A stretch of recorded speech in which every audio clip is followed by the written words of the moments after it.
अदानी को लेकर के राहुल गांधी के तीखे तेवर बरकरार हैं। कांग्रेस तो मोदी सरकार पर यह आरोप तक लगा चुकी है कि अदानी पर राहुल गांधी ने सवाल उठाए तो उनकी सदस्यता तक रद्द करा दी गई थी।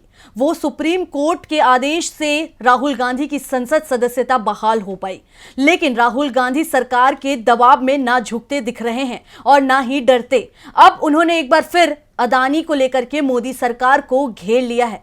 क्या कुछ कहा है राहुल गांधी ने, देखते हैं इस रिपोर्ट में। राहुल गांधी अभी तक सवाल कर रही थी कि अडानी के पास आया 20,000 करोड़ किसका है, लेकिन अब उन्हें इस रकम में संशोधन करना पड़ा है, क्योंकि अब 20,000 करोड़ 32,000 करोड़ में बदल चुके हैं। 12,000 करोड़ रुपए अब कोयले के जुड़ गए हैं।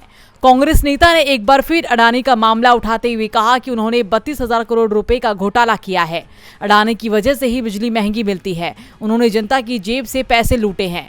राहुल ने मोदी सरकार से सवाल करते हुए कहा कि अडानी में ऐसा क्या है जो सरकार उसकी जांच नहीं कराती है। उन्हें जो चाहिए होता है वो मिल जाता है। उनके पीछे किसकी शक्ति है?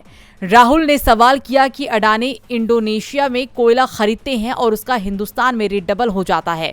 वो कोयले की कीमत को गलत दिखाते हैं, जिसके चलते देश की गरीब जनता को महंगी बिजली मिलती है। राहुल ने कहा कि लोग जैसे ही बिजली का स्विच ऑन करते हैं, अडानी की जेब में पैसा जाता है। अडानी की रक्षा भारत के पीएम कर रहे हैं। दुनिया के बाकी देशों में जांच हो रही है, लेकिन भारत में अडानी को ब्लैंक चेक दिया हुआ है। वो जो मर्जी चाहे कर सकते हैं। लोग 32,000 करोड़ का आंकड़ा याद रखें। राहुल ने कहा कर्नाटक में कांग्रेस सरकार ने बिजली सब्सिडी दी है, मध्य प्रदेश में भी देनी जा रही है। आपका बिजली का बिल जो बढ़ रहा है उसका पैसा सीधे आपकी जेब से अडानी की जेब में जा रहा है।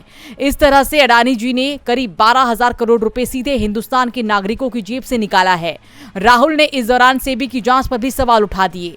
उन्होंने कहा कि सेबी अडानी मामले में जांच कर रही थी, लेकिन उसने सरकार से कहा कि हमें डॉक्यूमेंट्स नहीं मिल रहे हैं। अजीब बात है, फाइनेंशियल टाइम्स के पास प्रूफ है, लेकिन जांच एजेंसी के पास नहीं। सेबी की जांच से साफ है कि बड़े पद पर बैठे लोगों से ही कहीं ना कहीं संरक्षण मिला है। डीबी लाइव की रिपोर्ट।